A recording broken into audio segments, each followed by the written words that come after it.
Hello, welcome back. Sean here, Mountains Garage, second week of November 2023. It's a little crisp out this morning, but a beautiful sunny day. I have not turned the heat on in the shop yet. All winter long, I only heat it to 50 degrees. That's my favorite working temp. And I'm hovering at 49 right now. I considered putting on my dirty shop coat, but I think I'll give it a bath first. Today we're going to do a little failure analysis of this Turbo 400. Every transmission that I'm responsible to fix, I need to figure out why it's here. There's always different reasons. This case, it was a failure. And why did it fail? So you got to look at all the clues. I know it's a square body Chevy. I have to assume it's 1982 and newer because it has all the earmarks of a 700R4 conversion. If you worked in a transmission shop in the 80s, pulling out the 700R4 and replacing it with a TH350 or Turbo 400 in some cases, it was a whole industry because for the first few years, General Motors had trouble making a 700R4 work and last. So your small tranny shops didn't have a chance.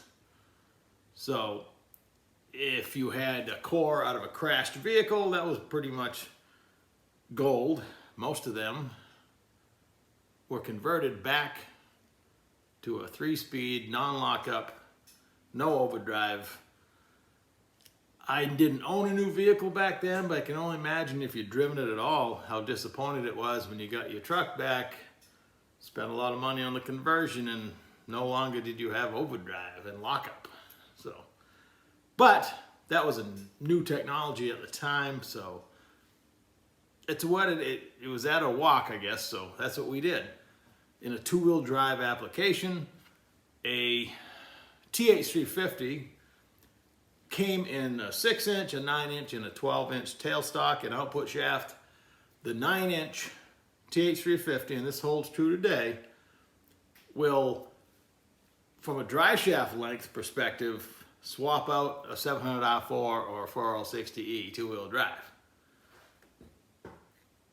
You had to move the mount bracket forward about 2 inches.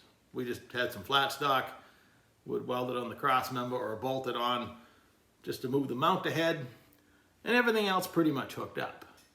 In a four-wheel drive, the TH350 was still an easier option because it was shorter than the 700R4. So they made whole kits with adapters, the transfer case adapter, and the spline was the same. If you had a 4L60E or a 700R4 originally, the 27 spline output was there. So why I believe this is a conversion, because it has a special 27 spline output shaft, not a factory Turbo 400 piece. It has a universal dipstick with a bracket adapter on it. So at some point in this truck's life, the 700R4 was gone and it got a Turbo 400. The guy was upgrading because probably had to cut the drive shafts. I didn't do a lot of 400 conversions, so I have to research that, I guess. So I would expect you would have to do that. Where the TH350 conversion with the custom adapter, there was no drive shaft modifications. On a four-wheel drive, it was easier than a two-wheel drive because you didn't even have to move the mount. The adapter fixed everything. So here we are. Why is this transmission here? Well, in its life, it's not that dirty, but it wasn't rebuilt yesterday. Excuse me, yesterday, that's for sure. It has quite a bit of dirt on it. Excuse me, I'd say it's an average used transmission. But in its life, it's been overhauled. It has Alto, high metallic waffle style clutches, genuine Alto steels, they say right on them. On one of the flat tags, it says Alto USA. So it had a quality rebuild, but choices were made, and for whatever reason, to not make the transmission withstand more power, but back in the day, it probably had a 305, at best a 350 smog motor. So horsepower was not a problem. The guy that owns his transmission got the truck and had a 600 plus horsepower small block built and put it in last summer. The transmission didn't last long after that.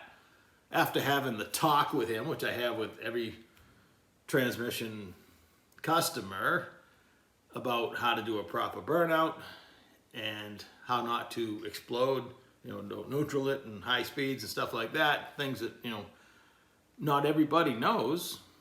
And if you don't know what I'm talking about, look it up. You can easily explode any 3-speed transmission or transmissions in general by putting them in neutral at high speed or shutting the engine off, or you can damage the intermediate sprag, on a 1-2 shift when there's no load on the engine, like burnouts and water burnouts and stuff like that. So he was doing all that, beating the hell out of it, having a good time. That's all he wants to do with the truck. Kind of a tough nut to crack, but anyway, what happened was it started to burn the transmission up due to choices made during the rebuild. But I understand at the time, choices weren't maybe sold to the customer, or there was no need beyond a stock Turbo 400 to really beef it up even more. But now with 600 plus horses, it quickly showed that those upgrades were needed. And we're talking upgrades that are free, the ones we talk about all the time. So it did not ruin the sprag. It still works. I'll be replacing that because that's the roller type. You can hear it squeaking. The forward clutches survived. They're perfectly fine, despite having a waffle. That doesn't matter. It's already in gear, and the damage is typically downstream of the forward. When you smoke the forwards, you got something else going on there, a sealing problem or whatever. But in a normal application, this is on, going to pass the buck. Intermediate, definitely had a bad day. What would happen is, while he was out enjoying his 600 horsepower, this transmission would get so hot it would puke oil out of the vent and act funny, he said. So, but it never stopped driving. It didn't fail completely, but it was well on its way. The intermediates are in better shape, excuse me, than the directs. The directs, it's funny, I find this a lot when you catch them when they're not completely smoked out. The clutch is furthest away from the piston, smoke first. It makes sense if things are turning under power. These are going to apply last, and they are absolutely, the clutches themselves actually, even though they're turning color, do more damage to the steel. But things started to go awry, definitely in the direct. And we can trace these problems directly to the fact that they did not dual feed the direct. There's all the sealing rings still on the center support. When I take the drum apart, I'm sure the inner seal is there. They rebuilt it stock. There's no modifications to the valve body, separator plate, drilling holes, also a free modification. So dual feeding, you're leaving parts out. That doesn't cost money. And you have to plug one hole in the separator plate or drive a 10-cent cut plug into the case. Pretty cheap modification. Drilling the separator plate, if you got a couple of drill bits, you're good. And the third thing, I guess this all would be hydraulic modifications that need to happen at whatever weight and horsepower level. Clearly 600 horsepower and a half-ton four-wheel drive truck with giant tires. We arrived at that destination, and these mods, while not present, caused what I'm looking at. So, the third thing I would add, if you're low bucking your shift kit, we've covered it a lot. You can go on the Crankshaft Coalition Turbo 400 page. They walk you right through every step of an automatic and manual shifting valve body. I personally like to, depending on what pressure regulator spring it has, at least put another horseshoe in, or buy for $4 or $5 on your favorite internet parts house a new regulator spring. You can get a 180 190, 200, 210. You don't need more than 200. 200's a lot if you're trying to keep an automatic shifting transmission shifting somewhat normal. If you're manual valve body, it's whatever you can stand. So, but in reality, 180 plus would have made this transmission last a lot longer, along with doing the simple modifications we do to all of them.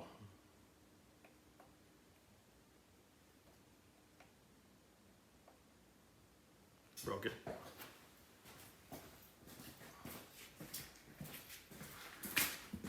So I'm going to try to give it a chance of survival.